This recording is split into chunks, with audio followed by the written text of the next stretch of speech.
scholars try to talk about why the maternal aunt, why the paternal uncle first. Because the person who's going to be most like your mother will definitely be, if you have a khala, would be the maternal aunt. The person who'd be most like your father would be the paternal uncle. And when the Prophet ﷺ spoke about it in terms of custody in a house that a person is being raised in, then obviously the goal is not just to provide from a financial perspective, but also from an emotional perspective as well, that that the love that would be shown and the character, so that there isn't such a radical change in a person's life. It's best to stay then to the maternal aunt, who could somewhat replace, if you will, not replace, but take over for the mother, and the paternal father who could take over for the father and maintain that type of love. And subhanAllah, you find this in some of the, not too long ago, in Palestine. I'm just giving this example in Palestine because I'm very aware of it.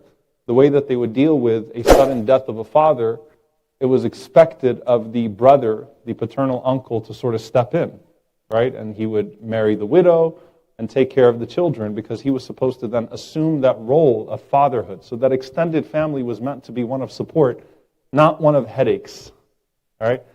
Not for the sake of making your life crazy and piling on. When I say it takes a village to raise a child, well, this is how it works, right? Everyone sort of comes together, puts their hands in. And you can also see that there's a stake in the entire family in the children that are growing up. That I care for the success of my niece and my nephew the same way that I care for my own son and my own daughter. Also, when it comes to grandparents, also we find in the Sharia, the grandparents are like the parents, right? So you refer to them as well as father and mother, and the inheritance is as such in some cases. The love and compassion is expected to transfer as well, that the grandmother could be like the mother, the grandfather like the father as well. So this refers to the overall conception within the ahadith of the Prophet ﷺ. And then the scholars talked about cousins, and Umar radiallahu anhu mentioned that the closer the cousin is, the more right that they have upon you.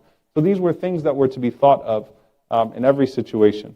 So what does this mean in terms of the benefits of an extended family system that they spoke about? Okay, well, first and foremost, it means that in regards to marriage, when two families come together, they also share their resources. They come in and they try to both contribute to the human, economic, and emotional resources at the service of the newlywed couple. And this is something we saw from the Prophet ﷺ. I haven't started with in-laws yet for a reason. All right? When Ali radiallahu ta'ala anhu and Fatima radiallahu anha had a dispute. Okay? Think about this. The Prophet ﷺ comes home, and his daughter Fatima, and Fatima was not just any daughter. I mean, Fatima was the heart of the Prophet ﷺ. He loved his daughter. I mean,